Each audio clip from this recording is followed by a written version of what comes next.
Energy systems, extremely important right now. The number one determinant in walking and running performance is your ability to provide energy to muscles to sustain energy. So if you have no energy, your performance goes down. So you really have to be in the correct system. There's a bunch of different systems. The three main systems is the ATP-CR system, and that's like if I were to light a match, it would go psh and die out. It's usually, that system is for explosive power. If you're training to be a high jumper, long jumper, shot putter, this system doesn't do so much for marathon running. That's why we're not selling creatine out here. That CR means creatine. And we don't, I mean, a lot of athletes in the gym, and I see a lot of runners taking creatine, doesn't do a lot of good. So this kind of, I used to tell a story about trying to beat a train across the track, and I ran real hard for about 10 seconds to beat the train, and it really killed me for, I had no energy in my legs after that.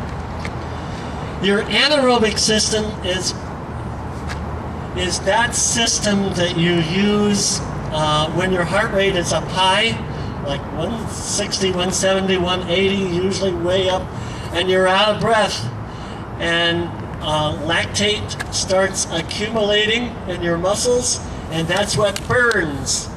And so that system is metabolically, there's not oxygen being burned to support the metabolic process, and there's a lot of waste that builds up in this system, in these two systems.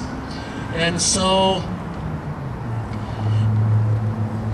running in your anaerobic system, you can support activity for about an hour to an hour and a half, and then you hit the wall.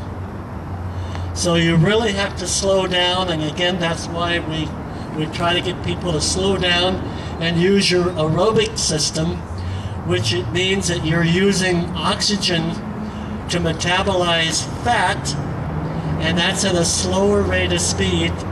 That builds the base whereby you can run a marathon. 1 pound of body fat will take you 26 miles. You have enough glycogen stored in your liver and your muscles to support about an hour to 90 minutes of exercise. Now the idea is you say, well, I'm going to go as hard as I can for an hour and a half, and then I'll rely on fat. It doesn't work that way. You really have to have a supply of sugar to burn fat.